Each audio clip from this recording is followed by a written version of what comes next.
Now that the survivors of the New Jersey case have given you their permission to share their experience with the public, I think our listeners would appreciate their story. Yes, I do agree with you there. Okay, so let's get into it. The story follows Ryan, an 18-year-old with one foot in his family's hopes for him to go to college and the other in his grandfather's legacy. Ryan's grandfather, an ex-Marine and seasoned hunter, passed down survival skills, stories, and an obsession with the unknown. When his grandfather died, he left behind a lodge deep in the Pine Barrens, where he'd spent many years tracking wildlife and something else. Something he once warned Ryan about in hushed tones by the fire. The Jersey Devil. As the fire crackled, Ryan leaned in closer, captivated by the old man's story. His grandfather's face was carved with shadows, his eyes distant, as though he could see into a past that haunted him still. "You ever heard the real story of the Jersey Devil?" his grandfather began, his voice rough and low. "Not the one the locals gossip about. This creature isn't some legend cooked up by bored folks in town. It's flesh and blood, Ryan, and it's not from this world. At least not anymore." Ryan felt a chill creep up his spine as his grandfather continued, his words weaving an image darker than anything he'd imagined. Back in the late 1700s, there was a group of scientists and occultists who called themselves the Veil Society. They were fringe thinkers, the type who didn't belong anywhere respectable. They'd been conducting experiments out in the barrens, in a hidden shack deep in the forest. Locals thought they were just hunting or working the land, but they were trying something unnatural, something dangerous. They were bent on finding ways to change things, to cross boundaries between the physical and spiritual worlds. Ryan's grandfather paused, running a hand over the deep scars on his knuckles, memories flickering in his eyes. One night, during a brutal winter storm, they took things too far. They held a ritual, trying to bind a piece of something ancient, something monstrous to an earthly form. They used bones, animal parts, even blood from one of their own, and something responded. They called it forth from the shadows, a creature that was part flesh, part nightmare. But when it arrived, it didn't come as their servant. It came as their executioner. Ryan leaned in, unable to tear himself away from the tale. His grandfather's voice dropped to a near whisper. The thing tore its way out of the shack, left bodies bestrewn across the snow. Those who survived said it had the face of a twisted, skeletal horse, long and gaunt, with eyes that were like burning coals, but wrong, like they weren't just looking at you, but seeing straight into your soul. Its body was thin, grotesquely elongated, part man, part bat, and its skin, a raw, leathery hide, cracked and scarred, like it had been put through fire and acid. "What happened to it?" Ryan whispered. His grandfather's gaze grew distant again, his voice soft. "It fled into the barrens, like a beast smelling blood, leaving scorch marks in its wake. The locals who found the bodies and what was left of the shack said it had left tracks, but not just paw prints, dragging, clawed marks and deep scorch lines, like it was made of something not meant to exist in this world. They tried to hunt it down, tried to burn it out of its hiding places, but it was as if the creature could smell them coming." Ryan felt his throat tighten as he pictured the creature, and his grandfather seemed to notice. "Now listen to me, Ryan," he said, his voice as stern as a cold winter wind. "It's not just some mindless beast. This thing knows. It has intelligence. It's adapted to this land, knows it better than you or I ever could. It hunts anything it sees as prey. You feel it watching you long before you see it, and if you see it, it's already too late." For a moment, his grandfather was silent, his eyes distant, haunted by memories he hadn't shared with anyone else.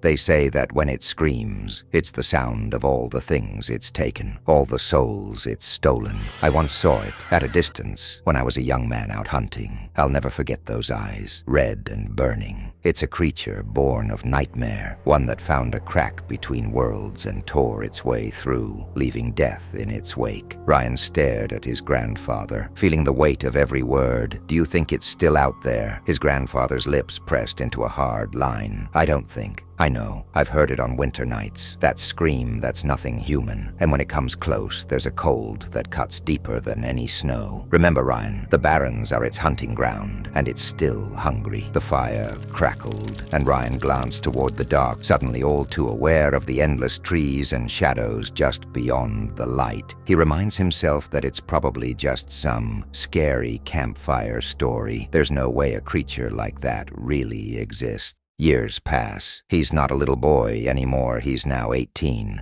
and considered a grown man at this point. Ryan is torn. He feels destined to follow in his grandfather's footsteps, even planning to enlist in the Marines. But he's keeping that plan to himself. The lodge is like a final farewell to his childhood and his friends before the next chapter of his life takes him away. With his closest friends, his girlfriend Lucy, his childhood buddy Jake, and two others, Sarah and Tom, Ryan sets off to spend one last weekend together, embracing their youth in the depths of the Pine Barrens. As they pull up to the lodge, the clouds loom low and ominous, and a thick blanket of snow muffles the world around them. The old structure stands silent and foreboding, its dark windows staring out like vacant eyes. Inside, they find traces of Ryan's grandfather, old hunting trophies, yellowed maps with ink notations, and relics of a life spent out here in these woods. There's family lore, too, of a hidden armory somewhere in the basement. The friends joke about it, making light of the eerie atmosphere, but Ryan feels the weight of his grandfather's presence hanging heavy in the air. Night falls quickly, the sky consumed by a gathering storm. The wind howls through the trees as the friends settle in, stoking a fire and laughing over dinner. But soon, the talk turns to the local legends. Ryan feels a chill rise in his spine as he decides to share one of his grandfather's stories, the story of the Jersey Devil. He tells them about the Vale Society from the 1700s,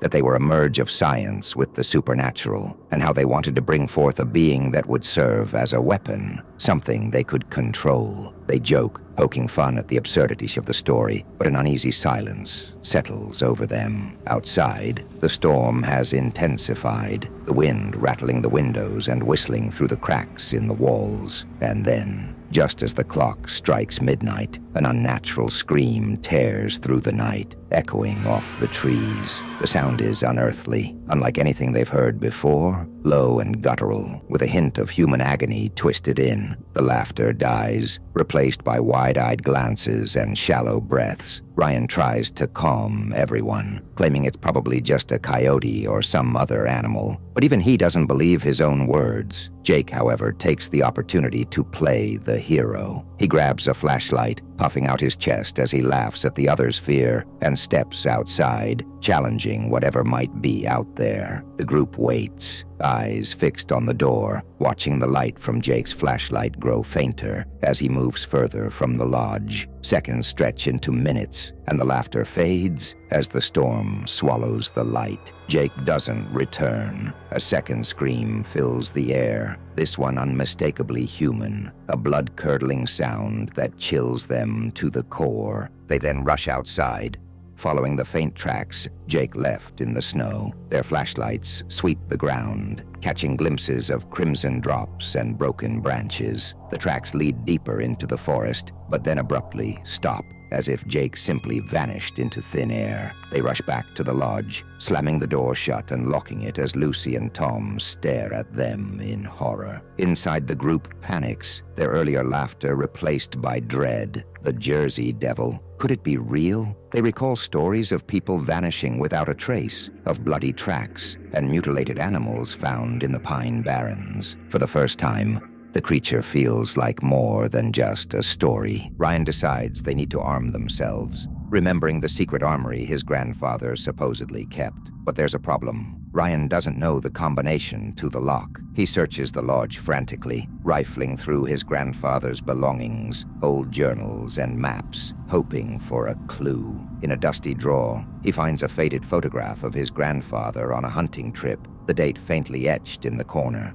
his heart pounding. He heads down to the basement and tries the date as the combination. It works. Inside the armory, gleaming under the fluorescent lights, he grabs one of the fully loaded rifles, handing another to his companion. The two women each take modern shotguns, their barrels gleaming ominously. It's enough to give them a glimmer of hope. Ryan gathers his friends, formulating a plan to survive the night. He places Tom by the front door as a lookout, while Sarah and Lucy stay close, their faces pale and scared. As they huddle together, the creature's eerie cry pierces the night once more, louder, closer. Something scratches against the wall, claws dragging along the wood as if taunting them. Then, a dark shadow passes by the window, its glowing red eyes fixed on the lodge. Throughout the night, the creature circles the lodge, testing their defenses. Ryan and Tom work tirelessly, reinforcing the doors and windows, barricading them with whatever they can find. Every so often, they hear the creature's snarling breath and the beat of its wings as it prowls outside, leaving deep claw marks on the walls. In the flickering firelight, the group begins to lose hope. Sarah's voice shakes as she tells Ryan she saw something outside, a dark shape, something with wings, something that was watching them. The tension builds, the creature's howls becoming more frequent, more desperate. Doesn't have time to process as another loud crash echoes from the front door. They're all on edge as they prepare for the inevitable confrontation. With adrenaline coursing through their veins, they take their positions, weapons at the ready. The thing barges through the door with minimal effort. When the creature makes its last push, they brace themselves. In a coordinated effort, all four of them unleash a hail of gunfire, the sound of gunshots ringing out like thunder. The advanced weaponry rips through the air, slamming into the creature with unrelenting force, pushing back against the nightmare that has hunted them. The creature falters under the onslaught, the combined firepower overwhelming it in a final, explosive confrontation, sending splinters flying. Its hollow eyes glow with a fierce intensity, locking onto them with an eerie, unnatural intelligence. Ryan doesn't hesitate. He fires. The blast, ripping into its torso. Blood spatters across the floor, but it doesn't stop. The creature lets out a guttural snarl, momentarily knocked back, then charges again with renewed fury. Tom's weapon jams. Tom leaps forward, grabbing a nearby chair and slamming it into the creature's side, buying Ryan precious seconds to reload. The creature screeches, its claws flailing wildly, catching Sarah in the leg and sending her sprawling to the ground with a scream. Her shotgun is thrown, sliding across the floor. The other girl has missed most of her shots. Her inexperience with guns shows. She's out of ammo, frozen in fear, pulling the trigger repeatedly. Click, click, click. Ryan's hands shake as he loads his assault rifle, then aims and fires again, this time hitting it square in the chest. The creature stumbles, its guttural growls turning into a long, agonized scream as it collapses, twitching in its death throes. They stand there, frozen, barely able to breathe as they stare at the crumpled, bleeding form on the floor. The lodge is a disaster. Furniture shattered, blood smeared across the floorboards. Sarah lies, clutching her leg, pale and wincing in pain, while Lucy's stoic mask finally breaks as she lets out a choked sob, clinging to Ryan's arm. Ryan's gaze remains fixed on the creature's lifeless body, his mind numb with exhaustion and disbelief. But just as they start to believe it's over,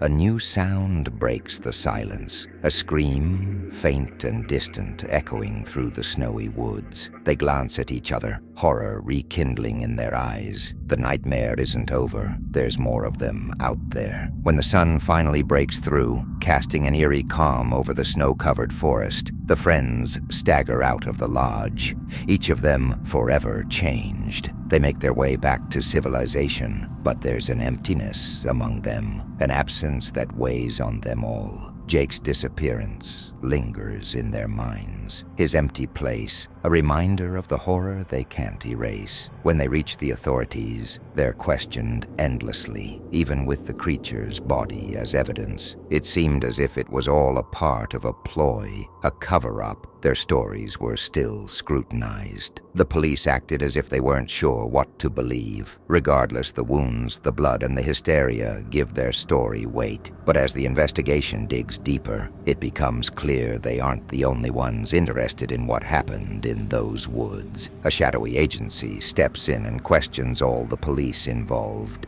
It seems like it was to get them all on the same page. The mysterious men also retrieved the creature's body, bagging it and putting it on a black helicopter, flown to an unknown location. And they also demanded the department to hand over the case files and information revolving around Jake's disappearance with a secrecy that unsettles them. Rumors swirl about men in dark suits seen near the police station, poring over the reports, and Jake's body is never found. Days turn into weeks, and though the officials rule it as a tragic accident, Ryan and his friends know the truth. Whispers of the creature, of its origins, begin circulating through town. They hear that others have gone missing in the barrens, that someone else has seen that twisted, blood-soaked figure lurking just beyond the trees. For Ryan, his dreams of enlisting now carry a weight he never expected. He's seen what lurks beyond the safety of civilization. His grandfather's stories, once just spooky tales, now resonate with a raw truth that shakes him to his core. He knows as he lies awake at night, haunted by that final scream, that their story will be with him forever, as chilling and unforgiving as the pine barrens themselves.